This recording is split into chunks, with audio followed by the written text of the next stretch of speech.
Hi friends, मेरे academy पर आपका स्वागत है। साथियों, हम लोग साइंस में प्रैक्टिस सेट कर रहे हैं पोस्टर तथा पाचन का। ठीक है, तो आइए हम लोगों ने अभी इसके जो पहला वीडियो इससे हुआ है, जो प्रैक्टिस सेट का मोस्ट इंपॉर्टेंट क्वेश्चंस का, इस लेक्चर से न्यूट्रिशन एंड डाइजेशन चैप्टर से, वो 51 क्वेश्चंस तक हम लोगों ने देख लिया था। अब हम लोग उसके आगे कंटिन्यू, आज मैंने केवल शायद 15 से 20 क्वेश्चंस लिया है, तो जो है उसको उसके आगे हम लोग आज देखेंगे। फिर उसके बाद और भी जो अगला वीडियो होगा उसको हम लोग फिर आगे, अब मोर देन 150 हम लोग करेंगे क्वेश्चन। जल्दी से मैं सारा क्वेश्चन आपको करवा देता हूँ। ठीक है, चलिए तो शुरू करते हैं आज का। देखिए क्या है, पहला क्वेश्चन नंबर 51 तक तो हो चुका है हम लोगों ने। 52 देखना है, क्या है? विटामिन ए का उत्कृष्ट स्रोत है, बताएं। क्वेश्चन नंबर 52 का, विटामिन ए का सबसे उत्कृष्ट स्रोत इसमें से कौन सा है? गाजर है, सेब है, शहद है, मूंगफली है, बताएं।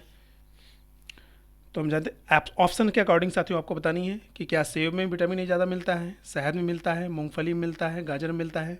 चूँकि यूँ तो ऑप्शन के अकॉर्डिंग हमको यहाँ बताना है, तो जहाँ जैसा ऑप्शन होगा एग्जाम में उसी के अकॉर्डिंग हम चलेंगे। ठीक है, तो क्या है बताइए।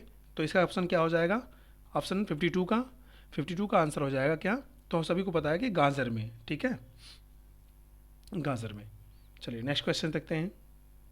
53, ट्रिप्सिन ऐसा एंजाइम होता है, ट्रिप्सिन ऐसा एंजाइम होता है कैसा, जो आमाशय में अम्लीय माध्यम में प्रोटीन्स को पचाता है।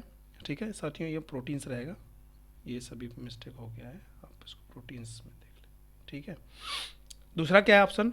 ग्रहणी में क्षारीय माध्यम से में प्रोटीन्स को तोड़ता है। ठीक है, ग्रहणी में अम्लीय माध्यम में प्रोटीन्स को पचाता है, या फिर और क्या है? आमाशय में क्षारीय माध्यम में प्रोटीन्स को पचाता है। बताइए ट्रिप्सिन क्या करता है साथियों? तो ट्रिप्सिन एंजाइम कहाँ से सिक्रिएट होता है, पहले तो ये पता होना चाहिए। मैंने आपको काफ़ी डिटेल में और इसका एक बिल्कुल फ्लो चार्ट मैंने बना करके आपको लेक्चर क्लास में दिया है। थ्योरी क्लास में आप देखेंगे तो वहाँ से कोई कन्फ्यूजन, सारे जितने भी हमारे डाइजेशन में जितने भी सलिवरी ग्लैंड्स, सॉरी जितनी भी ग्लैंड्स या जितनी भी एंजाइम्स और उनका एसिडिक और बेसिक जो उनका मीडियम है, पीएच मीडियम, वो अम्लीय हैं कि क्षारीय हैं। ठीक है, और किसको किस में पचाते हैं, किस पर एक्ट करते हैं। ठीक है, यानी स्टार्च को किस में पचाते हैं और वो किसके द्वारा कंट्रोल होते हैं। मैंने बस केवल एक चार्ट में मैंने वो सब समराइज कर दिया है। ठीक है, तो बताइए ट्रिप्सिन एंजाइम कहाँ से सेक्रेट होता है? तो ट्रिप्सिन एंजाइम सेक्रेट होता है पैंक्रियाज से, जिसे पैंक्रियाटिक जूस बोलते हैं ना। और इसका और ट्रिप्सिन का जो पीएच वैल्यू कितनी होती है? यह क्षारीय होता है ना, 7.5 टू 8.0। जो ये इसकी पीएच जो होती है ट्रिप्सिन की, क्या होता है? 7.5 टू 8.0 होता है। तो चलिए क्या है, तो अब मैंने बताया कि ट्रिप्सिन कहाँ से सिक्रेट होता है? ये पैंक्रियाज से सिक्रेट होता है ना, पैंक्रियाटिक जूस से। ठीक है साथियों, तो अब ऑप्शन क्या है आपके अकॉर्डिंग? अब ट्रिप्सिन मैंने बताया था कि ये किस में, और ट्रिप्सिन का काम क्या है? ये प्रोटीन्स को पेप्टाइड्स में तोड़ता है ना। प्रोटीन्स को ट्रिप्सिन पेप्टाइड में तोड़ता है। और प्रोटीन्स कहाँ पर पचता है आपको पता होगा। प्रोटीन्स मैंने इसके पहले वाले क्वेश्चन में करवा दिया है, खूब बढ़िया से करवाया है। कई बार 2-3 क्वेश्चन में ये क्वेश्चन रिपीट हो चुका है। अगर जो अभी पीछे वाला इसके पहले वाला सेट वीडियो देखे होंगे उसमें उनको तुरंत क्लियर हो जाएगा। तो क्या होता है साथियों, 53 का आंसर बताइए। तो क्या हो जाएगा? आमाशय में अम्लीय माध्यम में प्रोटीन्स को पचाता है, ग्रहणी में क्षारीय माध्यम में प्रोटीन्स को पचाता है, ग्रहणी में अम्लीय में। तो क्या हो जाएगा? ग्रहणी में क्षारीय माध्यम में प्रोटीन्स को बचाता है या प्रोटीन्स को तोड़ता है। ठीक है, ये आंसर हो जाएगा। अब देखिए यहाँ आमाशय में आपको मैंने बताया था कि जो आमाशय है, यहाँ लिख रहा है कि आमाशय में क्षारीय माध्यम में प्रोटीन्स को बचाता है। इसके पहले वाला जो आप वीडियो देखेंगे उसमें जो 51 क्वेश्चन हम लोगों ने किया उसमें मैंने बताया है, और फ्लोट चार्ट में भी, कि प्रोटीन्स का जो प्रोटीन है इसका जो मेन पाचन कहाँ होता है? तो उसका मेन पाचन होता है आमाशय में। ठीक है, प्रोटीन का अगर कहीं क्वेश्चन आपसे पूछता है एग्जाम में कि प्रोटीन का पाचन कहाँ होता है, तो आपका आंसर क्या हो जाएगा? आमाशय में। ठीक है, लेकिन अब देखिए यहाँ पे आंसर यहाँ आ रहा है क्या? ग्रहणी में, है ना। तो इसके अकॉर्डिंग तो ये आंसर गलत लग रहा है। लेकिन वहाँ पे एक बात ध्यान रखने की है कि आमाशय का जो माध्यम होता है ना, वो क्षारीय माध्यम नहीं होता है, वो क्या होता है? अम्लीय माध्यम होता है। ये बात आपको ध्यान रखनी है। तो यहाँ पे क्षारीय माध्यम बोल दिया, इसलिए ये क्वेश्चन ऑप्शन नंबर 4 गलत हो गया। नहीं तो इसका बेस्ट आंसर यही होता, ऑप्शन नंबर 4 हो जाता है। ठीक है ना, लेकिन ये क्षारीय माध्यम कह देने से क्या हो गया? इसका आंसर गलत हो गया। और ग्रहणी का क्या होता है? जैसे ही आप आमाशय से निकलेंगे, आमाशय से जब जैसे ही एलिमेंट्री कैनाल में आप आगे बढ़ेंगे ड्यूडेनम, जेजुनम और हीलियम से होते हुए, तो ड्यूडेनम में बढ़ते ही ड्यूडेनम का माध्यम कैसा हो जाता है? ड्यूडेनम का माध्यम हो जाता है क्या? क्षारीय। ठीक है। तो जो प्रोटीन आमाशय में नहीं पच पाता है वो ड्यूडेनम में इंटर करता है और उसका पीएच मान जो हो जाता है वो क्षारीय हो जाता है, ठीक है। एसिड की जो एसिडिटी होती है आमाशय की, जो एसिड वाली जो उसका पीएच होता है वो खत्म हो जाता है। तो क्या होता है, जो प्रोटीन बचा होता है उसका प्रोटीन का वहाँ पाचन होता है, कहाँ पे, ड्यूडेनम में। ड्यूडेनम को हिंदी में ग्रहणी बोलते हैं और ग्रहणी का माध्यम कैसा होता है, क्षारीय होता है, ठीक है। तो अब बात समझ में आई। तो इसका आंसर क्या हो जाएगा, ऑप्शन नंबर सेकंड। चलिए नेक्स्ट क्वेश्चन, क्वेश्चन नंबर 54। साथियों हम लोग एनालिटिकल मेथड से हम लोग क्वेश्चन ये प्रैक्टिस सेट कर रहे हैं, क्वेश्चन आंसर कर रहे हैं, ठीक है ना। तो उसके हर एक ऑप्शन को हम लोग डिटेल में देखने का प्रयास करेंगे। चलिए नेक्स्ट क्वेश्चन देखते हैं क्या है। पित्त का प्रमुख कार्य क्या है, पित्त का मेन फंक्शन ऑफ बाइल क्या है, पाचन के लिए वसा का इमल्सीकरण करना, एंजाइमों द्वारा वसा का पाचन, अपजात पदार्थों का बहिष्करण, पाचन क्रियाओं का नियमन। तो बताएं 54 का आंसर क्या होगा। पित्त जो है बाइल, इसका मेन फंक्शन क्या है बताइए। और इसमें 2-3 क्वेश्चन, पहले ये बताइए कि जो बाइल होती है ये सिक्रीट कहाँ से होती है, फ्रॉम, मैं बोलूँ कि सिक्रीट कहाँ से होती है, और टू कहाँ पे सिक्रीट की जाती है, किस अंग में सिक्रीट की जाती है, और कहाँ से सिक्रीशन इसका किस अंग से होता है। तो फ्रॉम पूछेंगे कहाँ से सिक्रीट होती है, तो जो बाइल होता है, जो बाइल पित्त जिसे बोलते हैं हिंदी में, ठीक है। तो पित्त जो होता है ये सिक्रीट होता है किससे, लीवर से। बात समझ में आ रही है, ये सिक्रीट होता है लीवर से, लेकिन कहाँ पे सिक्रीट किया जाता है, ये जो बाइल होता है, तो बाइल जो होता है सिक्रीट होता है लीवर से, लेकिन कहाँ पे, ड्यूडेनम में, यानी ग्रहणी में, ठीक है। इसका सिक्रेशन ग्रहणी में होता है। और कहाँ से होता है, लीवर से। ये बात आप ध्यान रखें, कभी कोई ऐसा भी क्वेश्चन पूछता है कि बाइल का सिक्रेशन कहाँ से होता है या किस अंग से होता है, ठीक है। यहाँ पे बाइल का सिक्रेशन कहाँ पे होता है, किस अंग में होता है, ऐसा भी पूछता है। चलिए ऑप्शन क्या है, पाचन के लिए वसा का इमल्सीकरण करना, एंजाइमों का वसा का पाचन करना, अपजात पदार्थों का और पाचन क्रियाओं का नियमन। तो बताइए क्या हो जाएगा। बाइल जो है ये क्या करता है, बाइल पाचन में, और क्या करता है ये, इस बाइल जो है कोई डाइजेस्टिव एंजाइम नहीं है, ये बात आपको ध्यान रखना कि ये बाइल जो है ना ये नो डाइजेस्टिव एंजाइम, ये कोई डाइजेस्टिव एंजाइम नहीं है, नो डाइजेस्टिव एंजाइम, ठीक है। लेकिन ये क्या करता है, और इसका मीडियम कैसा होता है, अल्कलाई होता है, 7.1 to 8.3 होता है। और जो बाइल होता है मैंने बताया था कि ये एंजाइम तो नहीं है, लेकिन किसका पाचन करता है, ये फैट का पाचन करता है, किसमें, फैटी एसिड, और किसमें, ग्लिसरॉल,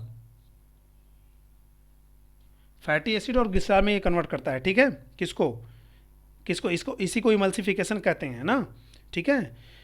इमल्सिफाइड फैट किसमें, काइलोमाइक्रोन्स में जिसको बोलते हैं, ठीक है। चलिए, और ये किससे कंट्रोल होता है, ये हार्मोन्स के द्वारा, सिक्रेटिन हार्मोन्स के द्वारा कंट्रोल होता है, जो कहाँ से निकलता है, इंटेस्टाइनल म्यूकोसा से निकलता है, ठीक है। तो इसका ऑप्शन क्या हो जाएगा 54 का ऑप्शन हो जाएगा आपका ऑप्शन नंबर ए, पाचन के लिए वसा का इमल्सीकरण करना, यानी ऑप्शन नंबर फर्स्ट, ठीक है। Next question, question number 55। वह अंग जिसमें प्रोटीन्स का पाचन पूरा होता है अर्थात विखंडन अमीनो अम्लों में होता है, बताइए। इसका आंसर तो तुरंत बता देना चाहिए, जो कि मैंने बता ही दिया। बताइए आंसर साथियों क्या हो जाएगा, मुख गुहा, आमाशय, क्षुद्रांत, फोर्थ ऑप्शन यहाँ कर लेंगे 4, मलाशय। तो बताइए अगर प्रोटीन्स का पाचन पूरा होता है, पूरा पाचन कहाँ होता है बताइए। यहाँ पे कंफ्यूज होंगे, हमको लगा कुछ साथी कंफ्यूज हो सकते हैं, मैंने चूंकि अभी ऊपर बताया कि प्रोटीन्स का पाचन कहाँ होता है। तो इसका आंसर क्या हो जाएगा बताइए। इसका आंसर मैं बता देता हूँ पहले ही, इसका आंसर क्या हो जाएगा, इसका आंसर हो जाएगा ऑप्शन नंबर 3, क्षुद्रांत, यानी स्मॉल इंटेस्टाइन। क्षुद्रांत को क्या बोलते हैं, स्मॉल इंटेस्टाइन, ठीक है। तो अब इसका आंसर क्षुद्रांत हो जाए। अब किसी को लग रहा होगा, किसी फ्रेंड को, कि अभी तो सर आपने बताया कि प्रोटीन का पाचन जो होता है वो आमाशय में होता है, लेकिन मैंने बताया कि प्रोटीन का मोस्टली पाचन 99% या 90% पाचन तो आमाशय में होता है, ठीक है। लेकिन ये क्या पूछ रहा है, प्रोटीन्स का पूरा पाचन पूछ रहा है। क्वेश्चन के फॉर्मेट को, क्वेश्चन के नेचर को साथियों हमको समझना बहुत जरूरी है। क्वेश्चन का नेचर नहीं समझेंगे तो कन्फ्यूज होगा। पूरा पाचन पूछ रहा है, तो पूरा पाचन तो कहाँ होता है, किसी भी प्रोटीन्स, किसी भी न्यूट्रिएंट्स का, जो भी हम खा पी रहे हमारे भोजन का कंप्लीट पाचन कहाँ होता है, स्मॉल इंटेस्टाइन में, छोटी आंत में, ठीक है। कुछ चीज़ें 1-2% बचती हैं, जो फैट वगैरह की चीज़ें होती है वो बड़ी आंत में जाती है, तो उनका एब्जॉर्प्शन होता है या उनका ब्रेकिंग हो जाता है। मैं अभी क्वेश्चन आगे आएगा तो बताऊंगा, लेक्चर मैंने बताया है, ठीक है। तो पूरा पाचन पूछ रहा है, तो पूरा पाचन का आंसर क्या हो जाएगा, ऑप्शन नंबर 3। चलिए नेक्स्ट क्वेश्चन देखते हैं, क्वेश्चन नंबर 56। किस रूप में पची हुई प्रोटीन्स का शरीर में संचरण होता है। जो प्रोटीन पच गई, प्रोटीन किस में पचती है, पेप्टाइड और पेप्टोन्स में टूटता है, और पेप्टोन्स भी क्या होते हैं, ये क्या होते हैं, अमीनो एसिड्स होते हैं। मैंने बता दिया आंसर, क्या लग रहा है, ओहो कोई बात नहीं। चलिए, किस रूप में पची हुई प्रोटीन्स का शरीर में संचरण, शरीर में संचरण यानी कि अगर ये डाइजेस्ट हो गया तो हमारी सेल तक जो है किस फॉर्म में पहुंचता है, एंजाइम के फॉर्म में, वसी अम्लों के फॉर्म में, न्यूक्लिक अम्लों के फॉर्म में और अमीनो अम्लों के फॉर्म में। 56 का आंसर बताइए, बताइए। तो मैंने तो आंसर बता ही दिया, इसमें तो ज़्यादा टाइम लगेगा नहीं। तो किस फॉर्म में, अमीनो अम्लों के फॉर्म में प्रोटीन्स हमारी सेल में, साइटोप्लाज्म में पहुंचता है, यानी उसका क्या हो जाता है, एसिमिलेशन हो जाता है, या वो हमारी सेल जो होती है प्रोटीन्स को किस रूप में लेती हैं, अमीनो अम्लों के फॉर्म में लेती हैं। नेक्स्ट क्वेश्चन 57, कौन से पदार्थ शरीर की वृद्धि और नई कोशिकाओं का निर्माण के लिए सबसे अधिक आवश्यक होते हैं? ये भी आंसर तो हर किसी को पता होगा साथियों, मुझे लग रहा है। शर्करा का, वसा का, लवण का, प्रोटीन्स का। बताइए 57 का आंसर। तो आपको पता है कि शुगर क्या होता है, एनर्जी प्रोड्यूसर है। वसा क्या है, एनर्जी प्रोड्यूसर है, ये भी एनर्जी प्रोवाइड करती है, ठीक है। ये तो मेनली एनर्जी प्रोवाइड करती है। ये जब, अब फैट क्या होती है, फैट शर्करा जब खत्म हो जाती है हमारी बॉडी से, शर्करा का लेवल खत्म हो जाता है, शर्करा की मात्रा बहुत कम हो जाती है, जब गिर जाता है तब क्या करता है, तब फैट का ब्रेकिंग होना शुरू होता है, फैट टूट जाता है, फैट टूटने लगता है। और हमारी बॉडी में जब फैट भी खत्म हो जाता है, यानी जब आपको प्रॉपर आप फूड नहीं ले रहे हैं, डाइट नहीं ले रहे हैं, तो क्या हो जाएगा, फिर वसाएं टूटेंगी और एनर्जी प्रोवाइड करेंगी। और जब वसाएं भी टूट करके खत्म हो जाती हैं, वसा भी खत्म हो जाती है, ये भी खत्म हो गया, ये भी खत्म हो गया, फिर साथियों क्या होता है, ये प्रोटीन्स का ब्रेकिंग होता है, प्रोटीन्स टूटना शुरू करता है, ठीक है। और प्रोटीन्स जब टूटता है तो उसे हमको बोलते हैं कुपोषण का शिकार हो जाता है बच्चा या वो आदमी। और उसमें क्या होता है, उसमें प्रोटीन्स की वजह से, प्रोटीन की कमी से कौन सा रोग होता है, दो रोग होता है, मैंने बताया था लेक्चर में। बताइए, किसी को बताया तो बताइए। क्वाशरकोर और मैरास्मस, ठीक है, ये प्रोटीन्स की कमी के और कुपोषण के ये लक्षण हैं। तो साथियों क्या है, ये 3rd नंबर पे जाके प्रोटीन्स टूटता है। लेकिन क्वेश्चन हमारा है कि कौन सी कोशिका, कोसा निर्माण। ये क्वेश्चन बहुत बार रिपीट किया गया साथियों, कि हमारी बॉडी में बिल्डिंग ब्लॉक्स जिसे बोलते हैं, कोसा निर्माण के लिए कौन सी पोषक तत्व जिम्मेदार है, तो उसका ऑप्शन हो जाएगा ऑप्शन नंबर 4, प्रोटीन्स जिम्मेदार है। प्रोटीन से हमारी बॉडी में कोसा का निर्माण होता है। चलिए नेक्स्ट क्वेश्चन देखते हैं, क्या है, इनमें से किस रूप में कुछ बी विटामिन बी की बात कर रहे हैं, बी विटामिन का कार्य करते हैं, कौन कौन सा, को एंजाइम या सह एंजाइमो, एंजाइम, हार्मोन्स, पाचक पदार्थ। बताइए, कुछ रूप में, इनमें से किस रूप में कुछ बी विटामिन कार्य करते हैं। विटामिन मतलब कह रहा है कि विटामिन बी जो है वो किस रूप में कार्य करता है, सह एंजाइम के रूप में काम करता है, या एंजाइम के रूप में काम करता है, या हार्मोन्स के रूप में, या पाचक पदार्थों के रूप में, किस रूप में काम करता है विटामिन बी, कभी कभी या किस कंडीशन में। तो 58 का आंसर क्या हो जाएगा, तो क्या हो जाता है, यह हमारा कभी कभी विटामिन बी जो होता है ये को एंजाइम के रूप में काम करता है, सह एंजाइम, ठीक है, यानी कि एंजाइम को हेल्प करता है एंजाइम में। और एंजाइम क्या करता है, ये हेल्प में, डाइजेशन में हेल्प करता है, ठीक है। हार्मोन्स आपको पता है कि रेगुलेटरी बॉडी, हमारी बॉडी में रेगुलेशन का काम करता है। एंजाइम को पता ही है आपको, एंजाइम क्या करते हैं, हमारे मीन्स जो फूड मटेरियल्स हैं, जो न्यूट्रिएंट्स होती हैं उनको डाइजेस्ट करते हैं, ठीक है। पाचक पदार्थ आप जान ही रहे हैं कि जो पचे हुए पदार्थ होते हैं, पोषक पदार्थ, उनको एब्जॉर्प्शन, वो पचे हुए पदार्थ कहते हैं। नेक्स्ट क्वेश्चन 59, क्या है, हमारे देश में शाकाहारी लोगों के लिए संघनित प्रोटीन्स का सर्वमान्य स्रोत, संघनित प्रोटीन्स का यानी कि सबसे बेहतर प्रोटीन, सबसे ज़्यादा प्रोटीन उनको कहाँ से मिलता है, मांस से, आलू से, अंडे से, दालें से। बताएं, इंडिया की बात कर रहा है, हमारे देश की बात कर रहा है कि सबसे ज़्यादा प्रोटीन्स। क्वेश्चन देखिए साथियों, ऐसे भी कभी कोई पूछता है आपको, वो वर्ल्ड लेवल पर ना पूछ करके आपको एक लोकल लेवल पर पूछ लेगा, ठीक है, कम्युनिटी लेवल पूछ लेता है, या फिर कभी कभी डोमेस्टिक लेवल पे, मीन्स जोग्राफिकल लेवल पे पूछ लेता है, ठीक है। तो अब हमारे देश में पूछ रहा है, तो यहाँ की लोकेलिटी, यहाँ के जोग्राफिकल चीज़ें इसको बहुत अफेक्ट करेंगी। तो क्या हो जाएगा 59 का आंसर बताइए।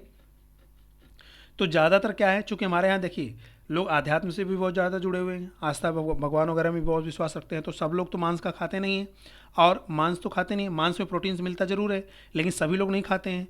और क्या है, आलू में तो प्रोटीन्स मिलता ही नहीं है, अंडे में मिलता है, लेकिन अंडे भी वही बात हो गई कि ये भी शाकाहारी में, कई बार लोग जो शाकाहारी होते हैं, जो हर्बीवर्स होते हैं, वो नहीं खाते हैं, ठीक है, वो बोलते हैं कि मांस का ये पार्ट है। तो क्या हो गया, तो यानी कि इसको भी बहुत ज़्यादा लोग नहीं खाने वाले हैं, और इसको भी खाने वाले नहीं हैं। आलू में प्रोटीन होता ही नहीं है, ठीक है, तो ये भी कट हो गया।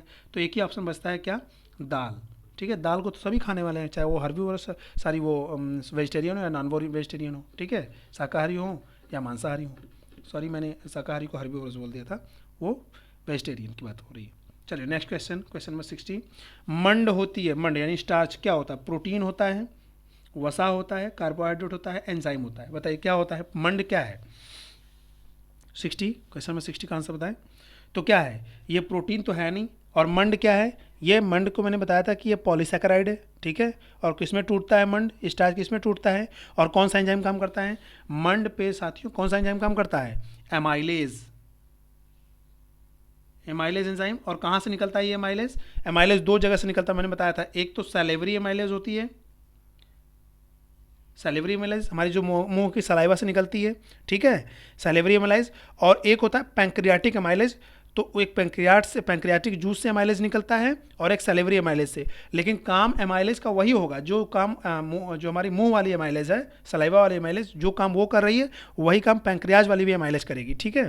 तो इसमें उसके फंक्शन में फ़र्क नहीं आएगा, ठीक है, लेकिन इसके नेचर में फ़र्क आ जाता है। जो सैलिवरी एमाइलेज होती है ये हल्का या तो न्यूट्रल होती है या तो हल्का एसिडिक होती है, ठीक है ना, या तो न्यूट्रल होगी। देखिए हमारे मुंह में क्या न्यूट्रल, कभी एसिडिटी समझ में आती है क्या?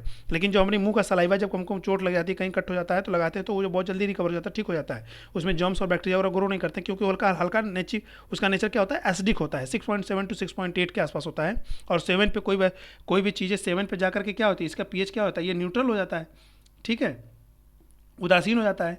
तो क्या है कि अब जो हमारे मुंह वाली जो माइलेज है ये हल्का 6.7 to 6.8, यानी कि वो लगभग आपका न्यूट्रल के आसपास, उदासीन के आसपास होता है।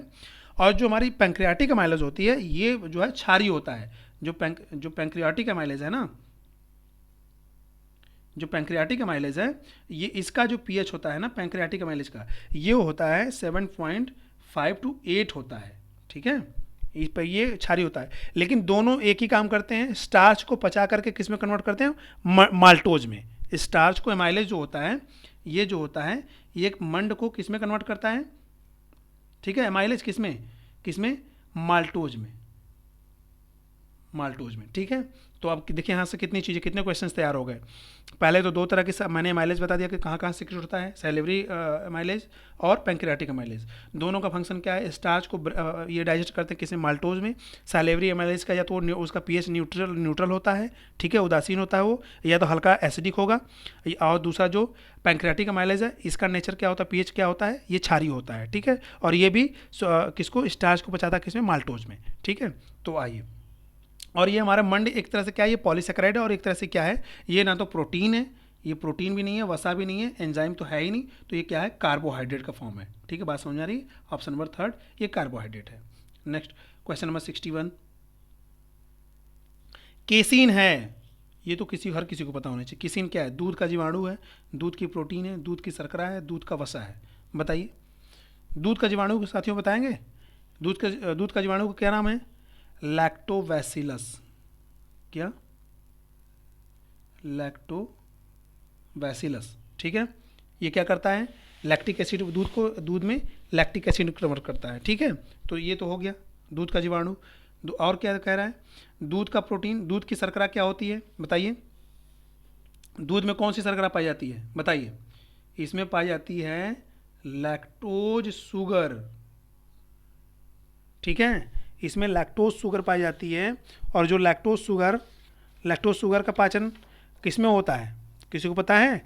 लैक्टोज मिल्क जो शुगर है, ये मिल्क शुगर है, और इसका ये किस में पचता है? ये लैक्टोज शुगर जो होती है दो चीज़ों में पचती है। पहला तो ग्लूकोज, ये क्वेश्चन पूछा जाता है साथियों कि लैक्टोज का पाचन किस में होता है, या लैक्टोज किसके के द्वारा पचाया जाता है? तो लैक्टेज नामक एंजाइम के द्वारा पचाया जाता है लैक्टोज शुगर। और किस में? ग्लूकोज प्लस गैलेक्टोज, गैलेक्टोज में। क्यों? क्योंकि जो लैक्टोज है ना ये डाइसैकेराइड है। लैक्टोज जो है वो डाइसैकेराइड है, और लैक्टेज नामक एंजाइम के प्रेजेंस में ग्लूकोज और गैलेक्टोज में ये ब्रेक होता है, डाइजेस्ट किया जाता है, ठीक है। चलिए, दुग्ध वसा और जो मिल्क फैट है, मिल्क में फैट तो ज़्यादातर उस तरह से नहीं मिलता है, ये शुगर के फॉर्म में और प्रोटीन के फॉर्म मिलता है। तो इसका ऑप्शन क्या हो जाएगा? जो केसीन है ये क्या है? ये केसीन हमारी दूध की प्रोटीन है। दूध की जो प्रोटीन होती है उसको हम क्या बोलते हैं? केसीन। और दूध की प्रोटीन साथियों जो होती है केसीन, इसको कौन पचाता है? बताइए, किसी को पता है? मैंने लेक्चर में खूब बढ़िया से समझाया है कि जो दूध की प्रोटीन होती है, जो केसीन होती है, इसको कौन पचाता है? कौन? लैक्टोज मिल्क तो मैंने बता दिया कि जो ये होती है आपकी लैक्टेज एंजाइम की उपस्थिति में इसको पचाया जाता है ना, ठीक है। और ये प्रोटीन होती है लैक्टिक केसीन, ठीक है। पैरा केसीन, मैंने बताया था। और इसको पचाने का गैस्ट्रिक जूस होती है जो रेनिन नामक एंजाइम होती है, वो क्या करती है, कैसिनोजन ऑफ मिल्क, ये प्रोटीन है ना कैसिनोजन, कैसिनोजन ऑफ मिल्क को किस में पचाती है, केसीन में पचाती है। बात समझ आ गई। तो रेनिन नामक एंजाइम। चलिए next question, question number 62। Amylase enzyme का सबस्ट्रेट होता है। सबस्ट्रेट मतलब जानते हैं क्या होता है, जिस पर ये एमाइलेज हेल्प, जिस पे हेल्प से काम करता है, ठीक है। तो क्या होता है, स्टार्च होता है, फैट होता है, प्रोटीन्स होता है, गन्ने की शर्करा होती है। 62 बताएं, एमाइलेज नामक एंजाइम का सबस्ट्रेट क्या होता है। 62 तो क्या हो जाएगा, एमाइलेज मैंने बताया। सबस्ट्रेट मतलब कि ये किस पर काम करता है, सबस्ट्रेट समझ रहे हैं ना, ये किस पर काम करता है, सबस्टेंस एक्ट ऑन किस पर काम करता है, यानी जो एमाइलेज होता है किसको पचाता है, क्या फैट को पचाता है, क्या प्रोटीन को पचाता है, क्या गन्ने की शर्करा को पचाता है। तो फैट को साथियों कौन पचाता है बताइए, फैट को पचाने वाला कौन सा एंजाइम है, मैंने बताया लाइपेज, ठीक है। फैट को कौन पचाता है, लाइपेज पचाता है। और लाइपेज भी साथियों दो जगह मिलता है, दो जगह से सिक्रेट होता है। कहाँ कहाँ से, गैस्ट्रिक जूस से भी लाइपेज सिक्रेट, दो ही जगह से नहीं, 3 जगह से सिक्रेट होता है। गैस्ट्रिक जूस से भी लाइपेज सिक्रेट होता है, पैंक्रियाटिक जूस से भी लाइपेज सिक्रेट होता है, और इंटेस्टाइनल जूस से भी लाइपेज सिक्रेट होता है। बात समझ में आ रही है। और जो गैस्ट्रिक जूस का लाइपेज है, इसका पीएच एसिडिक होता है। एक्चुअली साथियों देखिए, जो एंजाइम्स हैं ना मोस्टली ये पैंक्रियाटिक जूस और इंटेस्टाइनल जूस, और एक गैस्ट्रियाटिक में तो 3 ही, लेकिन पैंक्रियाटिक जूस में भी 5 तरह की एंजाइम निकलती है, और इंटेस्टाइनल जूस से भी 5 तरह की एंजाइम निकलती है। कौन कौन सी मैं बता दे रहा हूँ, सॉरी, तो सभी तो नहीं, लेकिन इसमें 3 तरह के एंजाइम मैच करती है, ठीक है। कौन कौन सा, एक तो एमाइलेज और लाइपेज, ये दोनों इंटेस्टाइनल जूस से भी निकलता है, और कहाँ से, पैंक्रियाटिक जूस से भी निकलता है एमाइलेज और लाइपेज। और क्या है, इंटेस्टाइनल जूस से लाइपेज केवल निकलता है, एमाइलेज नहीं निकलता है, ठीक है। बात समझ आ रही है। तो लाइपेज देखिए 3 जगह सीक्रेट हो रहा है, पैंक्रियाटिक जूस से, पैंक्रियाटिक जूस का भी और इंटेस्टाइनल जूस दोनों का जो पीएच माध्यम होता है वो क्षारीय होता है। ये बात ध्यान रखें कि जो इंटेस्टाइनल जूस है और पैंक्रियाटिक जूस है, इसका पीएच जो होता है वो क्षारीय होता है, और जो गैस्ट्रिक जूस है उसका पीएच एसिडिक होता है। बस इतना आपको ध्यान रखना है। बात समझ आ गई। और लाइपेज जो होता है 3 जगह से निकलता है, गैस्ट्रिक जूस से, पैंक्रियाटिक जूस से और इंटेस्टाइनल जूस से, ठीक है। और तीनों जगह एक काम वही करेगा। लाइपेज किसको पचाता है, फैट को पचाता है, किसमें, फैटी एसिड एंड ग्लिसरॉल में। ये तीनों जगह वही काम करेगा। ऐसा नहीं कि बस केवल इंटेस्टाइन में किसी और को डाइजेस्ट कर देगा और पैंक्रियाटिक जूस में अगर निकलेगा तो कुछ और डाइजेस्ट कर देगा, ऐसा नहीं है। वहाँ भी फैट को फैटी एसिड में कन्वर्ट करेगा, ठीक है। लेकिन आपको कंडीशन तीनों का लोकेशन आपको पता होना चाहिए कि कहाँ सीक्रेट होता है, और उसे मेन फंक्शन पता होना चाहिए कि ये लाइपेज जो है किसको पचाता है, चूँकि हर जगह यही काम है इसका, तो ये क्या करता है, ठीक है। चलिए, तो हम लोग बात कर रहे थे, हाँ। और दूसरा चीज़ क्या है इसमें, नेक्स्ट क्या है, प्रोटीन। प्रोटीन को कौन पचाता है बताइए, प्रोटीन्स को कौन पचाता है, पेप्सिन एंजाइम होती है। प्रोटीन को पचाने के लिए कौन सी एंजाइम है, पेप्सिन, ठीक है। किस में पचाता है, पेप्सिन प्रोटीन्स को तोड़ता है, किस में, पेप्टोन्स में। किस में तोड़ता है, पेप्टोन्स, और किस में, peptones plus peptide bond, peptides में, ठीक है। प्रोटीन को पचाता है कौन, पेप्सिन एंजाइम। नेक्स्ट कुछ और बचता है, गन्ने की शर्करा। गन्ने की शर्करा क्या होगी, ये ओलिगोसैकेराइड होगी या डाइसैकेराइड होगी, सुक्रेज, ठीक है। तो सुक्रोज होगी, और सुक्रेज को कौन पचाता है, सुक्रोज को, सुक्रेज जिसे केन शुगर बोलते हैं, मैंने उसमें फ्लो चार्ट में बताया, बहुत डिटेल में समझाया है, ठीक है। अगर साथियों आप एंजाइम के सेंस में, अगर वो लेक्चर में जाकर के जो मैंने फ्लो चार्ट बनाया ना एक ही पेज पे, वो अगर आप केवल आप देख लेते हैं, ठीक है, उसको आप नोट्स बना लेते हैं, तो वहाँ से आपको एंजाइम्स कौन किस पे काम करता है वो सारा डाउट ही क्लियर हो जाएगा, ठीक है। अब देखिए मैं बता रहा हूँ ना कि मैंने सुक्रोज को बताया था कि ये केन शुगर होती है और ये डाइसैकेराइड है, और सुक्रोज को कौन से एंजाइम पचाती है, सुक्रेज। सुक्रोज को, इसको जो गन्ने की शुगर होती है सुक्रोज होती है, सुक्रोज, ठीक है। और इसको पचाने के लिए कौन सी एंजाइम है, सुक्रेज, सुक्रेज, ठीक है। और ये कहाँ से सिक्रेट होती है, ये स्मॉल इंटेस्टाइन में, ठीक है, स्मॉल इंटेस्टाइन में सिक्रेट होती है, ठीक है। बात समझ में आ रही है। चलिए, तो ये किसमें, और अच्छा किसमें पचाता है सुक्रोज, किसमें पचता है, ग्लूकोज एंड फ्रक्टोज में। ये भी आपको ध्यान रखना है कि जो सुक्रोज है ना, ये जो केन शुगर है, ये ग्लूकोज प्लस फ्रक्टोज। बात समझ में आ रही है, फ्रक्टोज। ये भी साथियों पूछता है कौन किस में ब्रेक किया जाता है, ब्रेक होता है, ठीक है ना। ऑप्शंस दे देगा, सुक्रोज लिख देगा, बोलेगा कि सुक्रोज पचता है ग्लूकोज प्लस गैलेक्टोज में, ग्लूकोज प्लस फ्रक्टोज में, ग्लूकोज प्लस सुक्रोज में, तो ये भी आपको पता होना चाहिए। चलिए, तो हम लोग बात कर रहे थे क्या, हम लोग बात कर रहे थे कि एंजाइम एमाइलेज का सबस्ट्रेट क्या होता है, तो ये होता है स्टार्च। एमाइलेज किसको पचाता है, स्टार्च को, किसमें, माल्टोज में, ठीक है ना, बात समझ आ गई। चलिए नेक्स्ट क्वेश्चन, ज़्यादा समय ले रहा हूँ क्या साथियों एक क्वेश्चन पे, चलिए अच्छा देखते हैं। एक्चुअली क्या करें एनिमलेशन में तो आपको सारा एक क्वेश्चन से कितनी चीज़ें क्लियर हो रही है ना, देखिए अब यहाँ पे सारा कुछ आप समझ लिए, स्टार्च को भी समझ लेते, वसा को भी, प्रोटीन को, सब कुछ समझ लिए थे, ठीक है। नेक्स्ट क्वेश्चन देखते हैं, इनमें से किस हिस्से में सुक्रोज शर्करा पाई जाती है। रिपीटेड क्वेश्चन है, अब इसमें ज़्यादा टाइम नहीं लूँगा। सुक्रोज शर्करा किस में पाई जाती है, मैंने बता ही दिया। सुक्रोज शुगर किस में, शहद में, गन्ने में, शहद में, दूध में, नारंगी में, बताइए। तो शहद में और दूध में आपको कौन सी, दूध में कौन सी शुगर मिलती है, मिल्क शुगर कौन सी होती है, लैक्टोज शुगर होती है, ठीक है। नारंगी में तो ये तो एसिडिक नेचर हो जाएगा, शुगर उसमें मिलता ही नहीं है, ठीक है। और ये शहद में भी शुगर होती है, ये पॉलीसेकेराइड होता है, तो इसका ऑप्शन क्या हो जाएगा, इसका ऑप्शन हो जाएगा गन्ना, ठीक है। चलिए नेक्स्ट क्वेश्चन 64, कौन सा कार्बोहाइड्रेट मोनोसैकेराइड है। मोनोसैकेराइड बताइए कौन सा इसमें कार्बोहाइड्रेट है, क्या सेलुलोज मोनोसैकेराइड है, क्या स्टार्च मोनोसैकेराइड है, क्या ग्लूकोज मोनोसैकेराइड है, क्या सुक्रोज मोनोसैकेराइड है। मोनो मतलब एक होता है, सैकेराइड मतलब शुगर, एक शुगर यानी सिंगल, यानी कि सिंगल शुगर मतलब कहने का साथियों क्या होता है, सिंगल शुगर मतलब क्या, एक ठो बस होगा क्या। इसका मतलब कि जब ये इस शुगर का अगर ब्रेकिंग होगा ना, तो ये तुरंत क्या प्रोवाइड करेगा, फिर एनर्जी प्रोवाइड करेगा। जो मोनोसैकेराइड होती है, जब वो मोनोसैकेराइड ब्रेक होता है तो सीधे एनर्जी प्रोवाइड करता है, फिर वो किसी और दूसरे सबस्ट्रेट में नहीं कन्वर्ट होता है, ठीक है ना, सब्सटेंस में। तो बताइए मोनोसैकेराइड क्या है। तो आप सभी जानना कि सेलुलोज क्या है, ये प्लांट शुगर है, और ये पॉलीसैकेराइड है, ठीक है ना, काफ़ी ये हैवी पॉलीसैकेराइड है। इसका ब्रेक तो पहले डाई में होगा, डाई से मोनो में होगा, तब जाकर के एनर्जी प्रोड्यूस होगी, ठीक है। सबसे लंबा पॉलीसैकेराइड यही है। स्टार्च भी क्या है, ये भी पॉलीसैकेराइड है, मैंने बताया कि स्टार्च, और किस पे कौन इसको एमाइलेज पचाता है, किसमें, माल्टोज डाइसैकेराइड है, ठीक है। और स्टार्च क्या है, पॉलीसैकेराइड हो गया। सुक्रोज क्या है, मैंने बताया सुक्रोज क्या है, सुक्रोज जो है डाइसैकेराइड है, ठीक है ना, जिसको शुगर भी बोलते हैं, मिल्क मीन्स केन शुगर है ना। चीनी जो होती है वो क्या होती है, डाइसैकेराइड होती है, जो अपने घरों में हम आप चीनी खाते हैं ना, वो डाइसैकेराइड है। चीनी आप घोल के तुरंत पिएंगे तो तुरंत आपको एनर्जी नहीं समझ में आएगी, कुछ समय लगेगा, मगर आप ग्लूकोज अगर पीते हैं, ग्लूकोज, तो तुरंत आपको एनर्जी मिलेगी। इसीलिए जब कोई किसी को डिहाइड्रेशन की शिकायत होती है गर्मी के दिनों में, ऐसे लूज मोशन हो जाती है, तो डॉक्टर उसको क्या सजेस्ट करते हैं, उनको नींबू चीनी पानी बोलते हैं कि आप उससे बेहतर है कि आप ग्लूकोज का पानी पिएं, ग्लूकोज पीजिए। क्यों कि ग्लूकोज आपकी बॉडी में जाते हैं तुरंत ब्रेक होगा, उसका टूटेगा और तुरंत एनर्जी आपको मिलना शुरू हो जाएगा, ठीक है। लेकिन चीनी जाएगा तो थोड़ा अभी हल्का ब्रेक होगा, उसके बाद पहले वो डाइसैकेराइड है तो पहले मोनोसैकेराइड टूटेगा, फिर वो मोनोसैकेराइड टूटेगा तब एनर्जी प्रोवाइड करेगा, बात समझ आ रही है। तो ग्लूकोज, मोनोसैकेराइड क्या है, ग्लूकोज, ऑप्शन नंबर थर्ड 64 का आंसर हो जाएगा, ठीक है। चलिए नेक्स्ट क्वेश्चन, साथ साथ ही हमको लग रहा है ये अच्छा एक क्वेश्चन और है इसके बाद 66, मानव शरीर में अनिवार्य अमीनो अम्ल की संख्या कितनी है, बताएं। ये भी क्वेश्चन करवाया गया, मानव शरीर में अनिवार्य अमीनो अम्ल कितने हैं, 15 हैं, 20 हैं, 4 हैं, 10 हैं, बताइए। किसी को पता है, लेक्चर जो देखा होगा उसको खूब पता है, लेक्चर मैंने काफ़ी डिटेल में समझाया है। तो अनिवार्य अमीनो अम्ल कौन से हैं मानव शरीर में, 4 है, इसका ऑप्शन आंसर क्या हो जाएगा, 4 आंसर हो जाएगा। अनिवार्य अमीनो अम्ल कौन कौन से पता है,